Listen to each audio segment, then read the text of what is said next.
Insya Allah, Bu. Baik, silakan nanti presentasikan RPP-nya. Bismillahirrahmanirrahim. Assalamualaikum, Ibu, Bapak. Ya, Eh, Waalaikumsalam.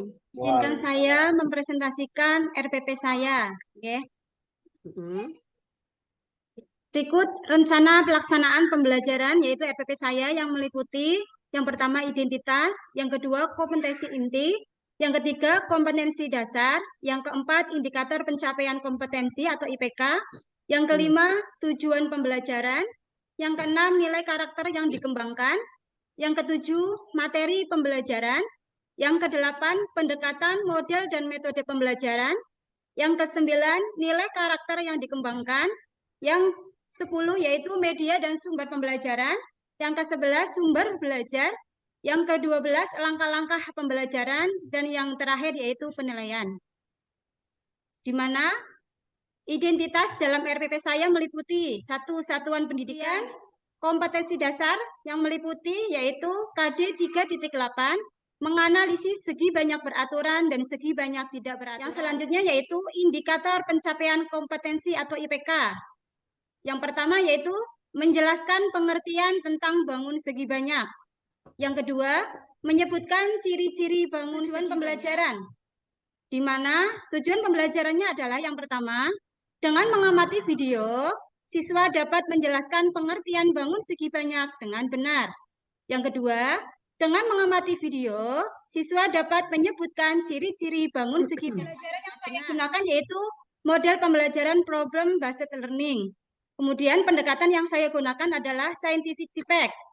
Dan metode pembelajaran yang saya gunakan yaitu ceramah, penugasan, tanya jawab, diskusi, dan demonstrasi. Kemudian media atau sumber pembelajaran yaitu yang pertama media pembelajaran yaitu video pembelajaran, kemudian PPT bangun segi banyak, dan juga menyiapkan video ice breaking. Kemudian alat peraga yang digunakan yaitu laptop, LCD, proyektor, dan sound system. Langkah-langkah pembelajaran dalam RPP saya yang pertama yaitu pendahuluan. Inti dari langkah pembelajaran saya karena saya menggunakan langkah PBL, yaitu harus melalui 5 langkah dalam PBL, Ibu.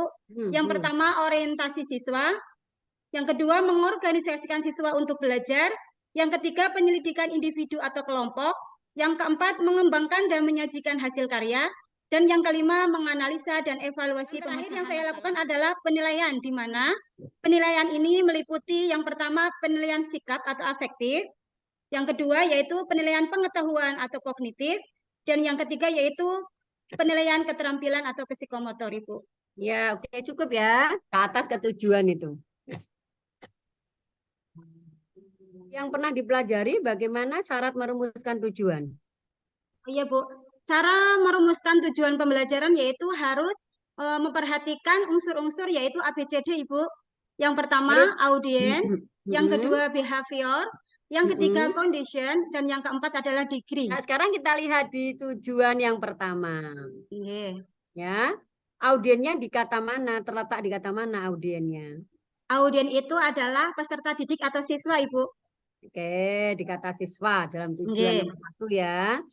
Kalau behaviornya terletak di kata mana? Behavior itu perilaku, yaitu dapat menjelaskan pengertian bangun segi banyak, dapat menyebutkan ciri-ciri bangun segi banyak. Ya, sekarang conditionnya di mana? Nomor 1 aja. Condition itu kondisi siswa.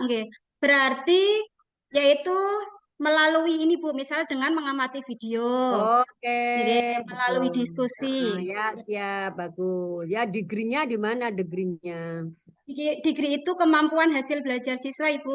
Misalkan dengan kata-kata dengan benar, dengan tepat, seperti itu. Sip ya, udah bisa ya. Nah, di samping memperhatikan ABCD dan merumuskan tujuan itu apa syaratnya lagi? Harus menggunakan KKO, Bu. Ya, kata kerja operasional. Terus lainnya? Harus sesuai dengan apa perkembangan dari KI dan KD tadi, melihat dari Iya, melihat KIKD dan melihat indikator. Sekarang coba dilihat sesuai indikator apa enggak? Insya Allah, Bu.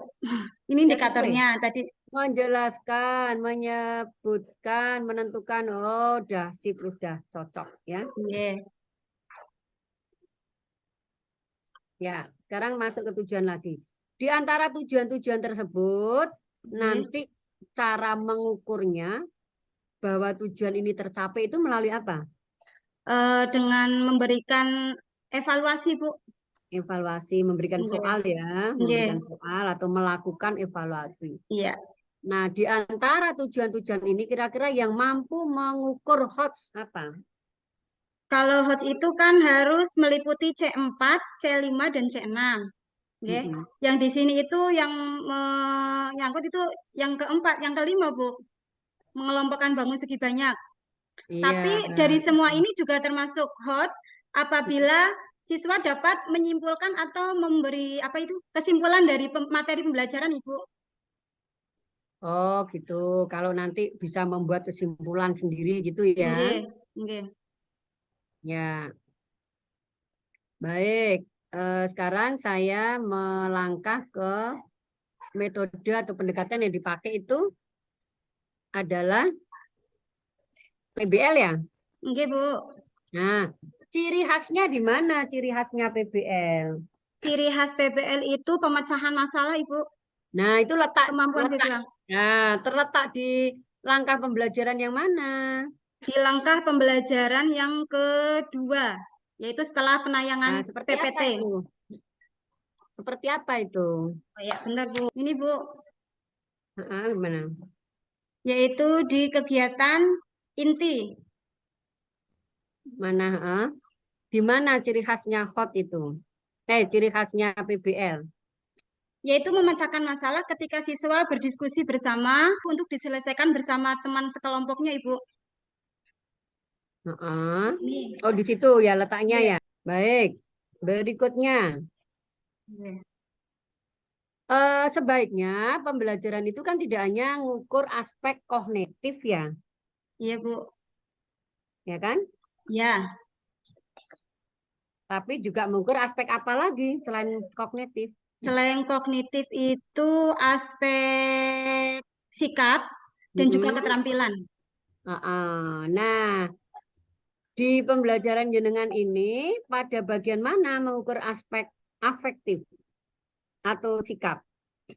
Sikap itu yang pertama itu dari religius, Ibu, yaitu membiasakan anak memberikan salam dan doa.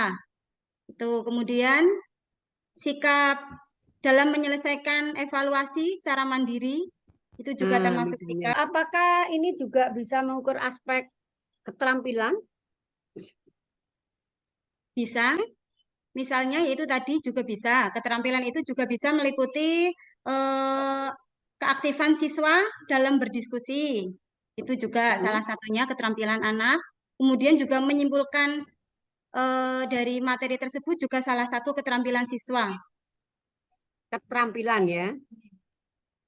Ya, selain itu, kalau kita menggiring siswa gitu ya, untuk mengembangkan keterampilan dengan materi yang ini, itu apa misalnya?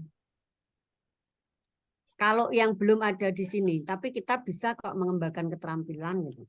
Oh, mengembangkan bahan materi apa, Bu? Enggak, dengan materi yang ada ini, tapi bisa mengembangkan keterampilan gitu. Apa misalnya? Dengan cara mungkin melihat, membaca, atau mencari referensi lain yang terkait dengan. Kalau melihat, membaca ya masih rendah ya keterampilannya ya. Iya. Tapi kalau tadi mempresentasikan, menampilkan hasil diskusi itu kan keterampilan ya. Oh iya, oke. Ya gitu ya. Oke. Ya mungkin untuk Bu Nunung cukup ya. Oke, Bu. Ya. Cukup, boleh mengundurkan diri. Oke, matur suwun Ibu, matur suwun Bapak. Ya. Terima kasih. Assalamualaikum warahmatullahi wabarakatuh. Ya. Oke. Ya. Waalaikumsalam.